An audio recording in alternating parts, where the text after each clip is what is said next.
परीक्षित बैठा से गंगा ने तीर सखी रे आंबरो पियो परीक्षित बैठा છે ગંગા ને તીર સખી રે આંબરો પિયો रस रेड्यो परीक्षित नाश्रवण मा રસ રેડ્યો પરીક્ષિત ના શ્રવણમાં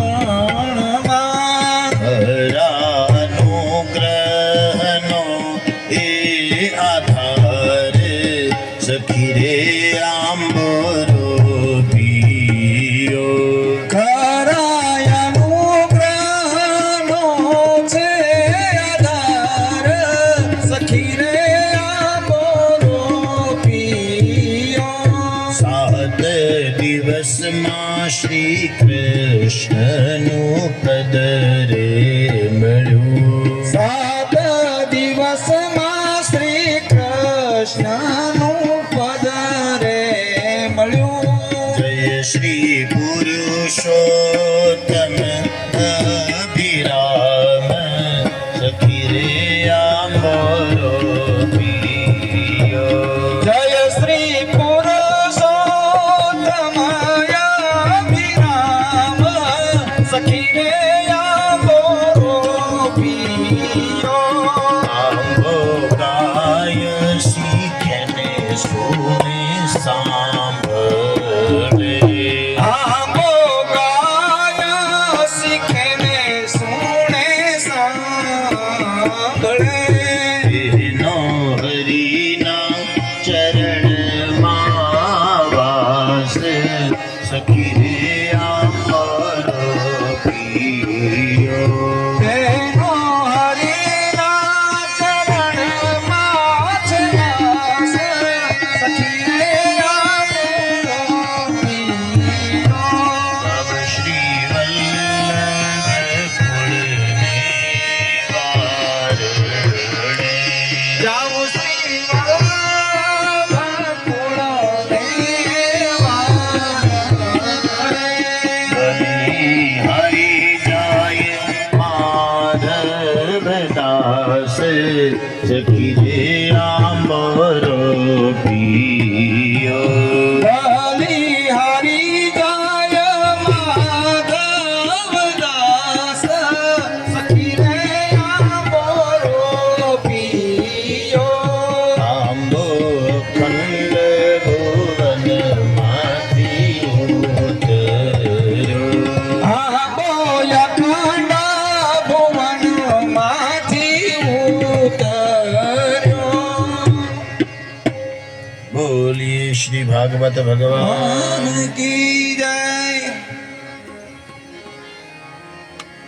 તો ભગવાનની કથા કેવી રીતના લખાણી એ વાત આવે છે એમના પછી શ્રીમદ ભાગવતની અંદર કુરુક્ષેત્રના યુદ્ધની અંદર ભીમસેનની ગદાથી દુર્યોધન ઘાયલ થઈને પીડ્યો છે. પાંડવો વિજયના પંથે અગ્રસર હતા. દુર્યોધન રડે છે મેદાનમાં. રાત્રિએ દ્રોણપુત્ર અશ્વત્થામા દુર્યોધનની પાસે આવે છે. મહારાજ તમારી આવી હાલત? બંને પગના સાથળો તોડી નાખેલા છે, પ્રાણ કંઠે આવીને અટક્યો છે અને વિચાર કરે. દ્રોણના પુત્ર અશ્વત્થામા કહે મહારાજ આવી હાલત? બોલે હવે વાત રે વાત, મારી સાથે દગો થયો, સાથળ ઉપર ગદા ન મારવી જોઈએ, આવો યુદ્ધનો નિયમ છે, ગદા યુદ્ધનો. પણ મારા સાથે દગો થયો, મારા સાથળો તોડી નાખ્યા અને હવે હું મૃત્યુના મુખમાં હોમાઈ ગયો છું. હમણાં પ્રાણ આવશે, મને લઈ જશે, મારું મૃત્યુ થઈ જશે, મને એની ચિંતા નથી. તો શેની ચિંતા છે? અમે 100 ભાઈઓ હતા, એમાં 99 મરી ગયા. હું એક છેલ્લો જીવતો છું. હમણાં હું મરી જશે થોડીક વાર, કલાક 2 કલાક મારો જીવ વયો જશે. તો શેની ચિંતા છે? બોલે હું મરી જઈશ એટલે પાંડવો જીતી જશે. હું છું ત્યાં સુધી પાંડવોની જીત નથી. હું મરીશ એટલે તરત એનો વિજય. મારા જે જીતી જશે એની ચિંતા છે, બોલે એની ચિંતા નથી. એ જીતી જાય તો મારા કાકાના છોકરા છે, એ કાંઈ મને એમાં દુઃખ નથી. અને હું હારી જાઉં એની મને ચિંતા નથી, કેમ કે બે પક્ષ લડે, એક તો હારે એક જીતે, એ સ્વાભાવિક છે.